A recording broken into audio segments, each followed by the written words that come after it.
Hi, my name is Retro, and this is Homebrew and Mountaindew, where DMs and players stretch their creativity and make new worlds and choices. With me, as always, is the guest of the episode, if you'd like to introduce yourself. Hi, my name is Rachel. I use she, her pronouns, and I've been playing D&D for about a year and a half. I've been consuming D&D content obsessively for about 4 years now. Yeah. That's really how it goes. I think I've been DMing for about 5 years, and it's just crazy because I forget that time moves. Time is a weird soup. So, what's your history playing D&D? I discovered D&D like around the end of my sophomore year of high school, beginning of junior year, when I got very much into the fantasy side of the internet, because I am who I am. I've always been very much into fantasy, and I kept seeing people talk about their Dungeons and Dragons original characters, and I was like, oh, that's cool. I wonder what that is. And then I kept seeing this podcast called Critical Role get recommended, and then I had a friend be like, you're weird and you like podcasts. Listen to this. And so I was like, yeah, I like podcasts. I'll listen to Critical Role. First episode is 2.5 hours. No. And then we went on a car trip. I listened to it and I went, oh, so this is just improv with basically a random number generator. Amazing. And so I listened to that a lot. I started getting really into just learning about D&D. I never really had any friends who were interested in playing it back in high school, so I didn't get to do it. But I've had ideas of characters in my head since forever. And then when I got up to college, I met this one, first day of school. Hi. And then, third day of school, I was talking to somebody else, and they mentioned D&D offhand, and you activated, a sleeper agent and was like, hey, I'm a dungeon master. And so a bunch of us made a D&D party, and we have been playing Dungeons and Dragons and various other TTRPGs since then. Yeah, a bunch of us nerdy-ass voice actors did not start a podcast together. Yet. We've talked about it 3 times. Yeah. But Rachel has been a part of a lot of my games for about a year and a half now. Yeah, we've known each other. So I was like, I gotta have you on the podcast. We've known each other for a year and a half. Weird. I know, it's wild. But you've also DM'd once, I believe? Yes, I want to DM again. That party got weird, and then... Party got a little weird. Yeah. Happens in D&D. It happens when everyone's your friends, and you're trying to make all your friends happy, and then there's group drama. Yes. But, because we love D&D so much, we're not a stranger to other role-playing TTRPGs. Mm-hmm. And the one that you DM'd was? Monster Hearts. Yeah. Monster Hearts was written by... Monster Hearts was primarily written and created by Avery Alder of Buried Without Ceremony.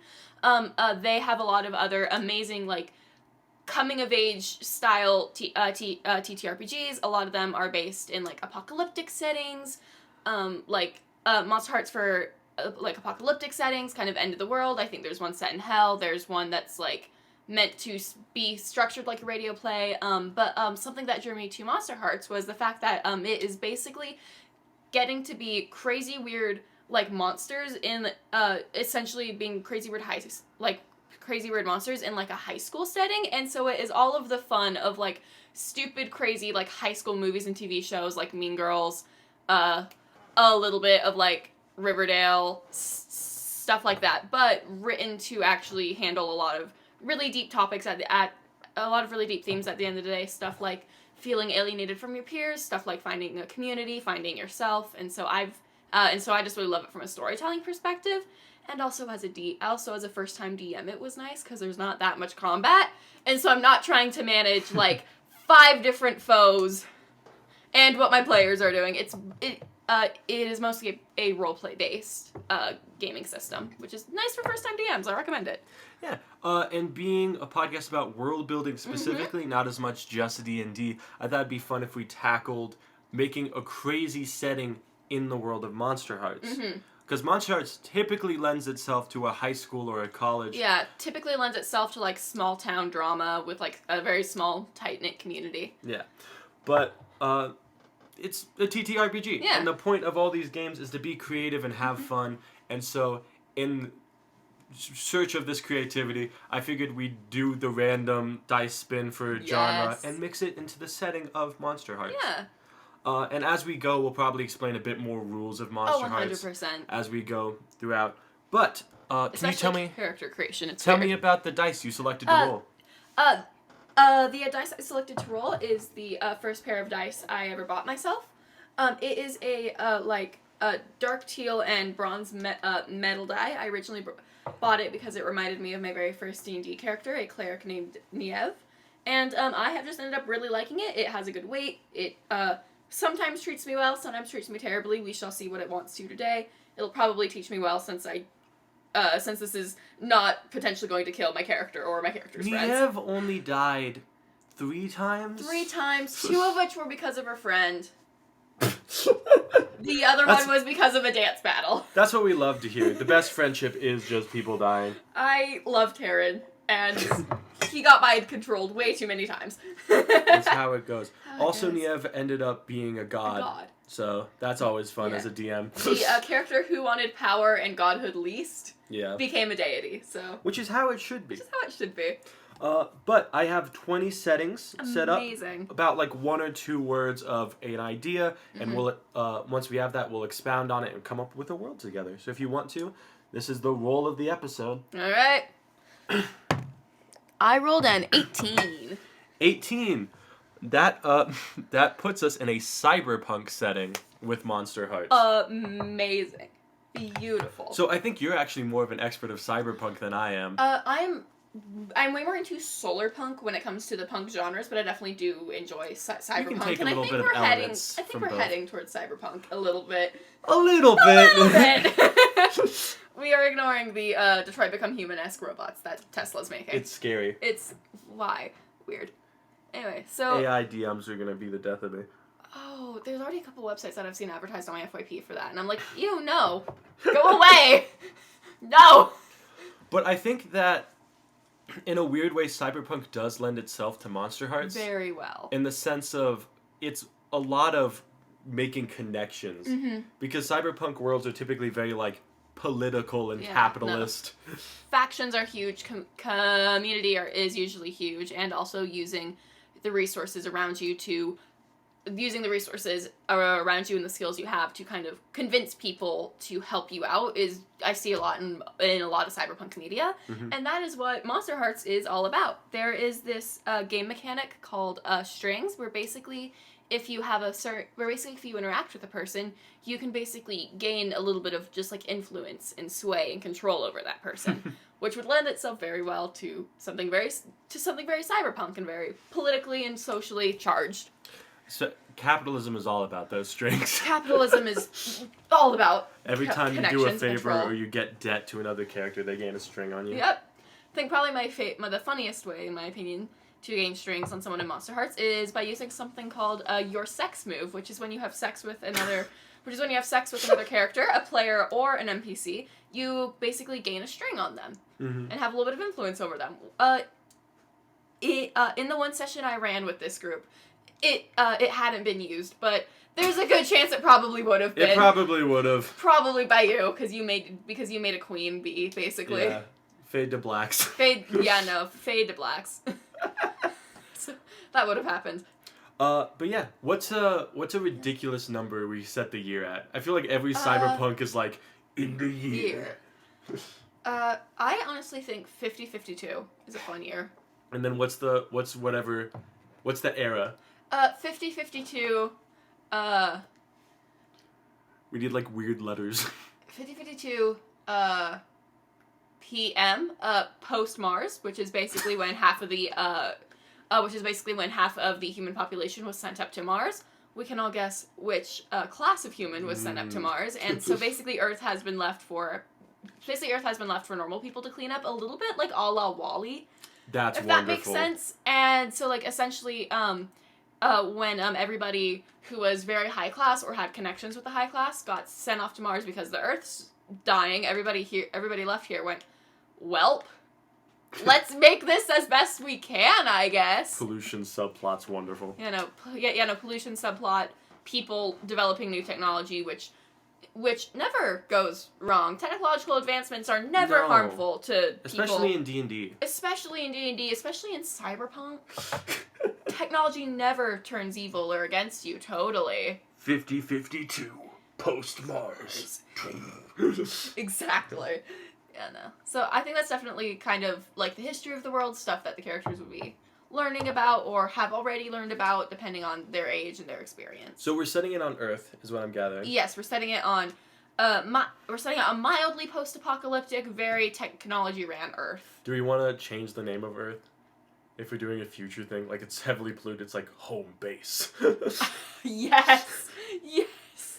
I honestly do think Homebase is hilarious. It could also be like, it could also be called like the original. Yeah. Because for some reason we based our lives off of this. I know that if humanity conquered the stars, we're gonna rename Earth to something so stupid. We will. I don't know why we're the apex species. I live in Idaho on the planet First. on the planet in the Beninging. The really funny thing is because we're doing such a time skip, like we're doing this weird cringy thing, you could have it set in any small town and just make that small town like crazy now. So whatever your hometown is in the game, it could just be like Middale, Oklahoma. Yeah, no. Usually, all of the players will come from the same small town, unless you have a player who is going to be like the new kid, in which case they just moved in and they are very out of place. The new kid takes on such a different meaning in a cyberpunk world. Exactly. The new kid could be an alien. It could be a transfer student from Mars. Well, I feel like cyberpunk is so like gangs and factions, where it's like the new kid is just like the new recruit. Exactly. It's like, it's the new kid. You want to go heist? We gotta get the Zircon credits. Do you want to go help me take out Vicini? Vicini. Yes, I stole that from Princess Bride. So instead of a government necessarily, if we want to have like some wide-ranging controlling groups, cyberpunk is a lot more like capitalistic. Yeah, it's very capitalistic and very, very, very faction-based, and so very much, I feel like it would be ran a bit like that gambling planet from the like 8th Star Wars movie. The one. Do you remember I've seen the name? The Last Jedi. Yeah, I think I blocked it out of my memory. That. It's the one after that, but essentially there's this gambling planet being run by just the wealthiest men, the crime lords, the people who are in charge of like the casinos, who are in charge of the hotels, and so I feel like 50-52 Earth would very much end up going in that direction, and maybe it's not run by like casino owners or like gamblers, but I feel like it might be run by either people who know the most about technology, or people who or I feel like it'd be ran by people who like know the most about like technology, or who know the most about how to like control people and talk to people. I love scrappers. Right. And that type of world. It's like, I run the junkyard. Yeah. No, that is part of what's fun about that is part of what's really fun about cyberpunk, is you can have such a diverse cast of characters, because you can really make anything you want. If you want to make a scrapper, if you want to make like somebody who's part of a very tiny faction of environmentalists who are trying to relearn what trees are, a la like the lore. I feel like arguably the Lorax is cyberpunk. Think about it. That hurts my brain, but I can't disagree with you. Like, think about the cyberpunk genre. They have no trees. No, they have no trees. They have no nature. Everything is being ran by wealthy inventors who are trying to advance technology to a dangerous degree. You have blown my mind. The Lorax is cyberpunk. You heard it first. You heard it here. I don't remember anything of the last Star Wars trilogy. I blocked it out of my mind. It was too traumatizing. And then Palpatine returned. I'm still pissed. For the 8th time? Or I'm still pissed. They'll bring him back. He's only died twice. He can come back again. Yeah. I feel like movies are moving to like a 3-death rule. I feel like they are. You need 3 deaths to officially die. Yeah. So, Monster Arts has different classes based on monsters. Yes. How would we tie that into the cyberpunk genre? Well, if you have any ideas specifically on that. Something about Monster Hearts is the fact that something fun about Monster Hearts is the fact that your class and your like race are basically the exact same thing. Mm-hmm. You don't really there's really no difference in your race and class, because everybody around you, at least in a normal Monster Hearts setting, is either like human or they are some sort of monster, which affects how they interact with the world. And so I feel like a way that it could work in a cyberpunk setting is we could lean a bit into like genetic modification, or like body modification gone wrong. We could lean into pollution affecting a small group of people. Yeah. we could lean into, like, for example, one of the, skins, which is like the combination of race and class you can play in Monster Hearts, is called the Fae. And it is basically genuinely you are a changeling, and so it could be something similar to that, but like with an alien who mimics people. And so there's a lot of really easy ways to kind of flip things to make sense for like a cyberpunk world. We actually are doing a crack game where we are mixing Monster Hearts and what's your sci-fi? Just chaotic sci-fi. Yeah, just chaotic sci-fi. And so we actually worked together and was like, okay, how would this work? What would make sense narratively? Neo-Transylvania. The Hotel Benaloco. The Hotel Benaloco. But there's certain classes like I immediately jumping to. There's one called the Queen, which is the one I played. Yes. Which is you have influence over people and control over people. In fact, you'll have a gang of around 3 people that basically follow what you say. Mm-hmm. I love the idea of either being either kind of controlling a faction in some sense, or you have a literal chip in other people's heads. Yeah. Of I've connected their mainframe to mine, and now I kind of have power over these people. I feel like the Queen would very much make sense as somebody who like I said, is either very high up and knows how to manipulate people, or somebody who has found a way to psychically connect themselves to other people, because that is part of the Queen mechanic. When you level up, you start being able to read their minds and communicate with, and to be able to communicate with your clique, and so that could be very interesting to have it be like a cyborg who like implants chips into everyone they meet in order to communicate them and stuff like that. Very Cyberpunk 77. Exactly. That and Blade Runner. You have any other specific things you want to talk about class-wise? I think one of my favorites is actually something that is not included directly into the core rulebook that you buy when you buy the game. But they are basically, let me scroll here. They are additional skins. You can find them on the Buried Without Ceremony website, buriedwithoutceremony.com, and they are either skins that were in the first edition of the game that didn't get included, but that people might still be interested in playing. Skins that different staff members made for fun, or different skins that they made for fun, or skins that would very much change the entire tone of the game from like a goofy, from like a goofy high school drama game to something a lot more like grounded and real in reality. Yeah. And so one of my favorites that I actually got to play in our Monster Heart session that we did during a combat encounter is called the Serpentine, which is basically a snake monster.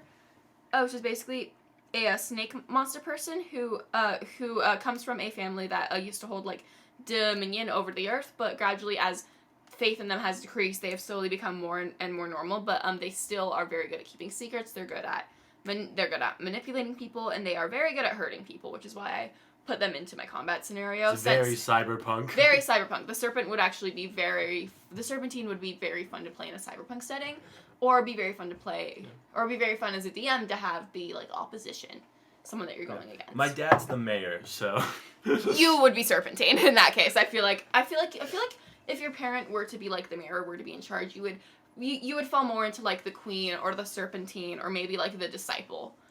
One of the long lineage of the Musk family. Ew. Well, they're the villain. The Musk family would have ended up going to Mars, because they're all wealthy. I know, so there's just like one or two left on Earth to govern. Vivian. Just very pity. Vivian got left behind. Vivian probably got left behind. Her dad hates her. I feel like Elon Musk left all of his kids behind. True. He's not aware of them most of the time. Yeah. Until they're good as human shields. So, yeah. We have strong political swings on this podcast. It's also just, even without politics, he's an annoying man. He's an annoying little man. The only good thing is SpaceX. He's an annoying little man. He is. He's built like a Cybertruck. I think he made them in his own image. Now, Cyberpunk typically doesn't lend itself to this, but it is connected to Monster Heart, so I will ask, do we want any gods in this world? Honestly, Monster Hearts, they don't really have any rules on creating deities, because it's not a necessity of it. If you would want to, if you would want to like build like a godhood or like a pantheon for your game. Something I did when world building for Monster Hearts, and I've been plotting on a couple other Monster Hearts settings I think would be fun, is looking into like the folklore of like local areas that you're thinking of exploring in your game. And so something that we could do with this is, especially since it's set like 3,000 years in the future, is we could honestly look at like very like popular characters in media and basically have all real information about them have been destroyed, and essentially they become what people worship, and whether or not they're real, you'll find out in game. But it's the thing of like, you know, this thing of like, you know, like having this like strong, strapping man who carries a shield of stars and who is an invulnerable being god. I just described Captain America. Yeah. There's a game called Fallout New Vegas, one of the best in the Fallout series. That's my favorite Fallout game. But my favorite group in the entire game is there's a faction of what are called the Kings, which are a ton of people that all cosplay Elvis. Exactly. And there's like one guy is like, that's the Elvis. We're all like smaller Elvises. And it's like, okay. Doing something like that, if you like wanted to have a pantheon in like a cyberpunk world, would be very fun, and would also maybe lead to a couple like interesting narrative decisions, like what if the Serpentine is actually a descendant of like Taylor Swift, because she's very it would make sense though, because she is very popular in mainstream media. She had a whole album with snake iconography. That would make sense. I both love and hate that. It's like, because it becomes so much less intimidating to be like, I'm one of the Swifties. True, but also, Monster Hearts is supposed to be funny and insane and chaotic. Smoking like an e-cigarette. We are never getting back together. Mic drop. That would be awful, and now I want someone to play that character. I might make that NPC if I make this a real game. I love the idea of pop culture gods. That's always one of my favorite tropes. It's my favorite futuristic trope, and it's always fun to see what they pick. In fact, I think the Kings are also a thing in cyber and like old school cyberpunk role playing. Is that there's a faction where, because of new technology, you're able to change your faceplate. And so people physically become old celebrities. That would be funny. Because they're like, I love this guy. And so they all become Elvis. Yeah. Which is just horrifying to think that, like, the boss of a clan, like, this faction is just someone that looks identical to Taylor Swift. That would be... I would die laughing. That would be horrifying. Oh, we have to run. The Chapel Roan is coming. That's horrible. Yes, I'm so glad we came up with this idea for a cosmology, if you want to do one. And then, do we want any form of real magic to be in the game, or do we want it all to be, like, explained with over-the-top technology? I think real magic would be very much kept to, like, very few classes. To very few skins. I'm actually pulling up the information about skins right now. You're perfectly fine. Yeah, no. Something that I feel like... Some of the few things I feel like would make sense to be explained with magic would surprisingly be the skin of the mortal, which in Monster Hearts is described as you are fully human. You are just able to have a lot of influence over the monsters around you. So think very much like Bella Swan, that kind of thing of like the very very much kind of like the like Bella Swan, very much like kind of like Bella Swan character who's a completely normal person but who somehow manages to get deep emotional connections with all these monsters. Not necessarily romantic, but very much one of her one of the moves for the mortal is mess with me, mess with him. When using your lover's name as a threat, add 2 to your roll to shut someone down or keep your cool. Your lover then gains a string on you. And so it's a very risky skin to play since it's so easy for others to gain influence over you, but you can also use that to make other people do your bidding. I hate that in cyberpunk. That's just like the teen movie protagonist, like Divergence or The Hunger Games. It's like the main guy from like Ready Player One. Oh, yeah, no, but also I feel like that's one of the few skins that would make sense to actually be related to something magical, because the ability to get people to care about you so deeply in a world that is so divided, that is not normal and could not be explained with technology. That could be a little bit of like magic influence. Or if you want to play it without magic, they're just incredibly hot. Exactly, they're just incredibly hot and have the best puppy dog eyes. And then there's also the skin of the witch, which I feel like would be someone who has been able to connect with something real and something magical, and be able to basically do everything that people with technological enhancements can do without it. And I feel like they would very much come from like an environmentalist background, kind of be leaning more into like alchemy. Yeah. And that kind of thing. If you wanted to flavor it robotic, yes, how they work, I believe, is like you can get little pieces of other characters, like a piece of hair or something, and then you have spells. So that could totally just be like, you get a little piece of their code. Yeah. Or like, I take a little piece of their metal, I'm able to hack into their mainframe and get them to do what I want. Yeah, so very much, I feel like those would really be the only two that would make sense to have magic if you want to flavor it with magic, because everything else is very easily either explained as you were born this way, something changed you this way, or you willingly became this. So. One of my favorites is there's a class called the Ghost. Yes. I feel like in Cyberpunk it's like you're just trapped as a hologram. Uh-huh.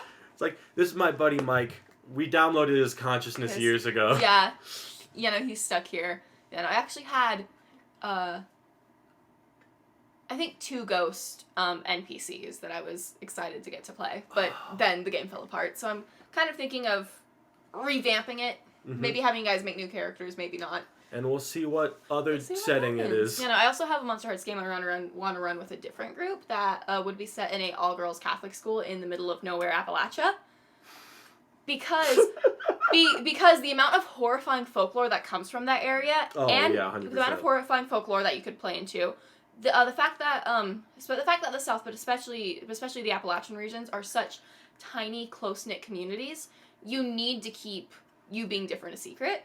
And also, I think it's funny to set stuff in like I just also think it's fun to set stuff in private religious schools because I love Catholic guilt. Please just say that Mothman's in it. That's all I need. It's Appalachian. You gotta have Mothman. People who I invited to play this game ignore the spit. Yes. Mothman is canon.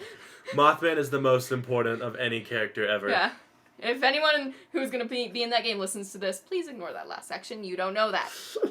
You don't know that. Do you have any ideas for like specific villains in this world? I think very much specific villains would. I think specific villains would be people who were too far gone into their own power. Who are either too far gone into their own power that they already have, or who are too obsessed with the idea of gaining more at whatever cost. And so, like, for example, a skin that would work really well for that is the Disciple. The Disciple is obsessed with their work, gathering power to summon a world-threatening demonic force. But they wouldn't have to necessarily be summoning a world-threatening demonic force. They could be trying to create something to prove that they are better than all. Yeah. And it goes horridly wrong. They could be trying to get in connection with the people on Mars and try to bring back somebody horrible. They could be trying to uplift their faction at the price of killing some members in it. So. Well, what would be, do you think, like, the wide-spanning goal?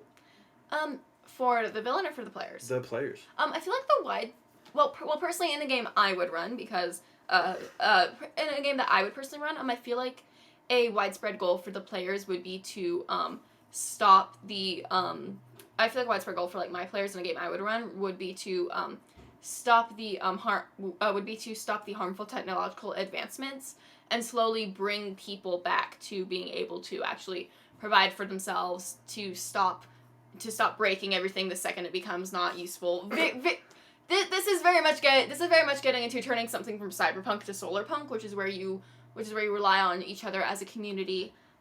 Where you rely on each other as a community at large, as opposed to smaller factions. It is all very much any technology made there would be to would basically be to help the good of everybody, would be to help the environment. It'd be a lot about kind of restoring the planet back to something healthy and sustainable and keeping it that way. So it's the Lorax. Maybe. Maybe. The horrible thing is because we said that pop culture gods exist, that means that the Lorax god exists somewhere on the earth. One of your characters could worship the Lorax, and that's what's driving you to do this. I am the Lorax. I speak for the trees. What are trees? I don't know. This is what I believe, man, and I'm gonna break your fucking knees. Trees are ancient gods. Honestly, maybe. Imagine if somebody went full, like, Ent route with, like, worshipping trees and fully believed that, like, the Ents from, fully believed that the Ents from, like, The Hobbit and Lord of the Rings are how all trees were. The Lord of the Rings is how life was. Exactly. We've strayed from the path. Mm-hmm. There's too many. We need a new ring. We need Sauron to come back and wipe the slate clean. One guy in the cyberpunk setting just with knight armor and a sword. Like, He's my favorite now. I will restore it. His name was originally something like Benjamin, but he decided to change it to, like, Caspian from, like, from the Chronicles of Narnia series. He is the only working human blacksmith. He knows how to do a bunch of these, like, old blacksmithing techniques, how to make swords and shields and armor. Mm-hmm. Yeah, he is the one like high fantasy character in a cyberpunk setting. I feel like there has to be a location in the world that is like all of these people that want to bring nature back are all here. Like not the slums necessarily, but like a hidden old park. Yeah. Yeah, I feel like it would be something like very much like on like the outskirts of town. It'd be something on the outskirts of town. If we wanted a fun place to set this, we could set it in like post-apocalyptic New York, and everybody who wants to bring nature back has basically taken over Central Park and has used technology to their advantage to basically create the look of something unfixable, like a giant pit. Yeah. So people just kind of avoid it, and then within it live these people who are working hard on learning how gardening and farming works, who are working hard on trying to find ways to help each other bring back like real food and not synthetic food. We could go like Soylent Green with it. Full Wall-E core. Yeah, no, full Wall-E, full like Soylent Green, which is a terrifying film. I'm pretty sure it's also based off a book, but Soylent Green is basically about a journalist who is realizing that all their food, this is kind of a cyberpunk feature. Yeah. All of their food is just made from deceased humans. Oh. Yeah, and so we could go like that route with it, which is part of why like bringing like agriculture back would be so important. Is that synthetic food isn't being made off of you. Horrifying. It is. If we want to add a horror section of the game. Well, Monster Hearts is meant to be horror since it does deal with like monsters and alienation and feeling isolated and discovering yourself.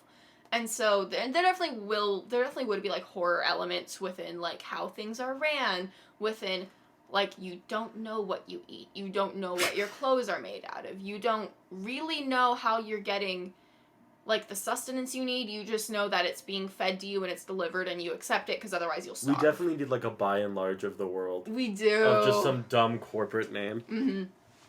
Oh gosh. Which large corporation, like grocery corporation, do we think would survive? Well, Amazon. Amazon is the cockroach of all like shopping. No one's getting rid of Amazon anytime soon. No one's getting rid of Amazon. What would it could be changed to Jungle. Yes! Just Jungle. Just Jungle. Jungle Mart. I'm a jungle fighter. Just fully like an Amazon warehouse employee. I'm a jungle fighter. Oh. Yeah, no. It's not even, it doesn't, it's like, it's almost cool, but it's still it's just not quite cool enough. Just some supermarket clerk with glasses being like, I'm a jungle fighter. Pulls out their ray gun. Don't shoplift. I also feel like in Cyberpunk, if you want Central Park to be hidden, you can always do it with layers of like, it's on the lowest layer of the city. Very City of Ember. I like that. Yeah, because Cyberpunk book series. Y'all should read it. As people have left the planet, it's just become layered. Mm-hmm. You know. And carved out. Mm-hmm. Very City of Embers, very District 13. So, from Hunger Games. I feel like the Empire State Building would still exist somehow. Oh yeah, no. I feel like the Empire State Building would be where like the main villains would live. Yeah. So. I feel like they would change. It would be like the Monarch State Building. Oh, definitely. They'd change the name and then add like 80, 100 layers to it. They would change the name to whatever the name of their faction is. Yeah. I think it would be funny to have the Swifties be one of the like main antagonists of the campaign because of how the serpentine skin is inherently kind of lean towards being antagonistic. Even if you have it as a player, they're kind of meant to be on the more aggressive end. So it would be funny if like the Swifties had taken over like Rockefeller music hall. Stadium, yeah. Yeah, they take over like the music hall. We have That's horrible. We have people who worship like Jeff Bezos and Elon Musk who take over the Empire State Building. We love like pure the buskers. It's cyberpunk. You have to be so firmly anti-capitalist. You do. You do. In order to play a cyberpunk party where you will want to be going against the world, you have to be inherently anti-capitalist. You have to be anti-institution. You very much have to be punk. I love the idea of Times Square being some sort of like dead zone. Yes. Of just all of the mascots are just husks now. Times Square could be like the fighting pit, and the mascot husks you have to wear when you fight, and then whenever you die in the husk, your name gets like added into it. What's the champion? It has to be like Elmo, right? The champion is going to be Hello Kitty.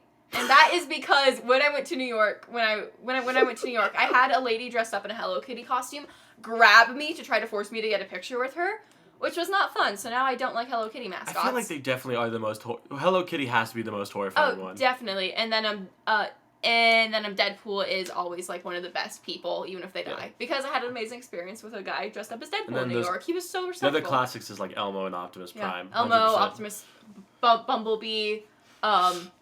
Like, Sonic could be a funny one to have in there. You can't catch me, I'm too fast. You're like regular speed, dude. You're just a guy. You're just a guy. Shut up. That's just the idea of a Hello Kitty mascot covered in blood is just in my... That's the best boss fight. You know, it's like one of the, like, bosses... It's like the mini boss before you get into the Empire State Building, because whoever wins as Hello Kitty is then like the main bodyguard for the Empire State Building. It's that, or you could have her be a double agent if you want like just a badass woman fighter. To be fair, just because the suit is Hello Kitty does not mean that the person in there is a girl. We don't know That's true. We don't know who the reigning champion is. Just one badass man like, do you know who I am? I'm Hello Kitty. The cat who survives all and gets people to do her bidding. Because I feel like Hello Kitty would be interpreted as like a manipulator 3,000 years in the future because of like how if we're talking weird about the brand, scenario. If we're talking about brand gods, Hello Kitty is the biggest brand there is. Yeah. It's like, I'm a holy knight of Hello Kitty. Mm-hmm. She has granted me with her power. Oh, that's horrifying, and I love it. I'm 3 apples tall. The Hello Kitty boss fight is now my favorite. I'm watching it play out in my brain, and it's bringing me joy. The real Hello Kitty lore feels like scripture sometimes. Yeah, because it scares me. Hello Kitty is a human girl, not a cat. Did you know that? No, she's human. Human, 3 apples tall. Mm-hmm. Her boyfriend is a cat. Mm-hmm. She canonically never speaks. She doesn't have a voice. Genuinely, her creator said that she doesn't have a voice because he wants people to focus more on just finding connections than talking. Hello Kitty doesn't have a voice. She speaks through me. Exactly. We could go that full, like, crazed prophet route. And there actually is a skin for the disciple. We found our disciple, guys. It sucks that we're like, we gotta make him the boss, and I understand that, but the character I want to play so badly, it's just the Hello Kitty prophet. You could play him, because he doesn't necessarily have to be a boss. You could fully play this, like, jaded champion. Just honest. And your arc is, like, taking revenge against the person who defeated you. You kept the Hello Kitty head, and so people are hunting you down to try to find it again. It's a Hello Kitty, like, outfit with just covered in burn marks and blood. Yes! That's... all scratched and tattered. Oh, this is horrifying. I love it. I'm trying to think of other famous New York things now if we're setting it there, but I don't know. I'm not a big New Yorker. Yeah, I'm thinking. The Rockettes could be interpreted as people who had like guns in their shoes. Because come on, imagine you're 3,000 years in the future and you hear this group called the Rockettes, who are famous for their high kicks. They 100% have guns in their shoes that they shoot at you when they kick you. Broadway is hype right now. Oh my gosh, yes. I I don't know, Newsies? I'm trying to think of what's the One of most the most- Broadway. What's one of the Phantom of the Opera? Or if you want to go truly feral and horrifying, Yes. just have it be like a mangled version of Cats the musical. They lost all their humanity. They're Yeah. just like truly feral cats in Broadway. The people who were in the cast of Cats at the time of basically the world kind of ending and everybody going to Mars, something happened and they got mutated into their characters, and Just so like there's cybernetic alterations. and so there's people who fully believe that they are like Rum Tum Tugger because they just got infected by their character they were playing. Horrible. And I hate that I knew one of their names off the top of my head. They all Musical theater kid. all their names are so weird. Rum Tum Tugger, like Griselda, yeah. It's beautiful. Memories. Griselda is that one. She's Was it Gilda from Wicked? What's her name? Glinda. Glinda on Galinda. crack. Galinda on crack. My name's Grilda. My name's Grilda. My name's Grilda. I don't know how old I am. I just have these cat ears and this pink dress, and I don't know what I'm doing, man. And then Sometimes I feel like I should be looking for a green girl. Sometimes I feel like I'm looking for a train to sing at. do you wanna make your own character for this world?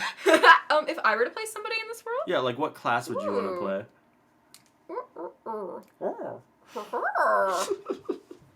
I'm so normal, guys. None of us are normal. None of us it's are fine. normal. I would really love to play the Fae. I just love a lot of their mechanics. It's a very fun skin to play. One of my favorite things about them is their lure ability. Whenever someone makes a promise to you, they mark experience. Whenever someone breaks a promise to you, you mark experience. Oh, no, you're the IRS. And so the Fae is all about like contracts and dealing with people, which is just a class I'm very interested in general. I like talking to people. I usually end up, even if I have low charisma characters, I usually end up talking a lot in the D&D games we play, since I enjoy talking and you make interesting characters. We're all yappers. We're all yappers. Yeah. Yeah, and then of course there's the ability the Wild Hunt, which is when you draw upon your most feral manner, echoing the lithe movements of a cat or the veracity of a wolf. Add 1 to your turn someone on roll. And so fully, I feel like in this world, the Fae would very much be like an alien who accidentally crashed when they were like doing like a routine check of the area. They crashed, and all of a sudden they're here in this crazy new world, and they're trying to adapt. And the way that they are adapting and surviving is by making relationships with people and being very much a letter of the law person. So if you tell them that you will be back tomorrow with the equipment, if they are not back by the perfect set time, even if they're a minute late, the character would consider that promise broken, and then they immediately get to have more influence over you and more control over you. It would be very fun to play a Fae mob boss. It's so truly horrifying for an alien to be like, let me check up back on humanity. And it's just the bloodied Hello Kitty mascot. It's like, that's not how we left them. What did you guys do while you were gone? While we were gone? I went to get one snack. I only took my 5-minute break from observing your guys' environment, and this is what you do to it. I love the idea of a spaceship crashing, and then you lose access to it, so you can have a character thing of I need to find where my spaceship went. I need to get home. It's definitely in control of some high level person. Mm-hmm. Yeah, and so this character would have a stake in wanting to return Earth back to where it was and wanting to get rid of the capitalist hellscape that it is, because they could have been one of the aliens assigned to just keep an eye on it and make sure everyone was doing all right. If you want a really good villain, yes. My favorite villain from Fallout New Vegas, he appears at the end and he's like, these people are doing war and there's going to be war and everything's going to get worse unless I just nuke both sides and take them out. And so I love the idea of a villain being like, I found ancient technology to just get rid of it. Yeah. Mars is great, and Earth at some point is going to try to go get Mars. Yeah. And he wants to just prevent that from happening. Some rich guy comes from Mars to try to set up a bomb. No, that also probably would be the BBEG of the game. Yeah. Is somebody from Mars, probably a descendant of someone who's currently going a little insane in the military. Not to name names. Not to name names. Or the funniest thing is it basically is this BBEG being the epitome of those like crazy JROTC kids who believe that they're already in the military and are better than you, even though they're just taking a high school class that gives them PE credit. He's like, if I blow up the world, they'll let me go to Mars. And it's like, no, you're just a little dehydrated. Take a nap, eat a Snickers. Read a book or two. Yeah. It's fine, buddy. Go touch the ground. I know grass doesn't exist, but go outside. Just some prophet out there being like, and you can touch grass. It's holy. Grass is the Holy Land. It's healing. Mm-hmm. People make environmentalists like make pilgrimages to like Antarctica because it's so remote and no one's there that nothing really happened to it. The penguins are still penguining. It's horrible. The holy pilgrimage. We can't. Okay, we can't pretend that nature's gone and I know. penguins are fine. I know, but it's funny. Penguins are so advanced. It's funny. Yeah. They're just little waddling guys. Horrible. During this entire campaign, the plot of Happy Feet is happening in the background. That's what's happening with the penguins, which is why they don't exist. Happy Feet 1, 2, or 3? All of the above. This is what has been happening the past 3,000 years. It's just the plot of Happy Feet. I've been honestly never watched Happy Feet. I've watched the first one, and it's all about this penguin who wants to dance. How do they make a sequel, though? I don't know. I know there's more than one. I don't question it. There's like 6 Ice Age movies. I think there is a quote from the director that he was like, I'd rather kill myself than make another Happy Feet. Exactly. And it's like I very much respect him for that one. He's like, I can't do it anymore. No. Penguins tap dance, penguins tap dance. Yeah, no. So over the past 3,000 years, the plot of Happy Feet 1, 2, and 3 has just been constantly recycling itself, and that's why no one cares, and that's why no one thinks penguins exist, is because they're their own little Happy Feet society. I love how so far the last episode I did was a little guy game. Yeah. And it's like I'm making so many very dumb worlds, and eventually I'm gonna have someone on and it's gonna be like Candela Obscura, Gothic, and it's gonna be like, oh. I love Candela. It's such a fun game. If you guys like horror, you should play it. We'll get there eventually. I'm gonna begin wrapping it up. Alright. If that's okay with you. Epic. So thank you so much, Rachel, for coming on. Of course. Thank you I for hope that having you'll be in random things in the future. Yes. If I ever do have a D&D game on this channel. Yeah. It'll be horrifying, but it will be fun. It will. I'm excited. It'll probably be as dumb as what we just generated. Oh, 100%. Yeah, I love dumb games. They're so fun. I know you don't, and I don't believe you have any social media. I don't really have any public social medias that are fun. So. But you will be on the channel, and that's yes, close. I will. You can find Rachel right here. Hi! And then also, I have a YouTube video in the works that'll actually be a regular channel video and not a podcast. Not 2 people yapping at a mic. We'll see. Are you gonna invite people onto that one? I don't know. It would be funny. It would be funny. Yeah. It's a great one to get feedback on. It You is. guys are in for a treat. But thank you so much. Do we want to title the game anything? Just Homebase 5052. Homebase 5052. Prophecy of the Lorax. There we go. What a great episode title for this month. You're welcome. Thank you for having me for the horrors. Thank you so much, Rachel. Of course. Yeah.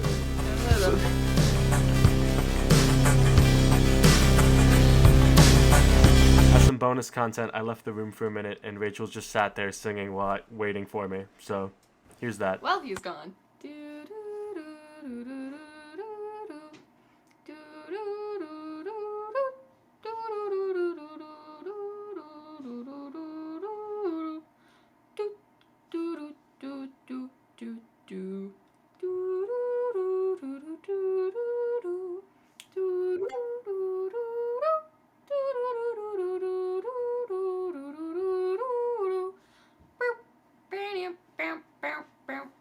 Hey!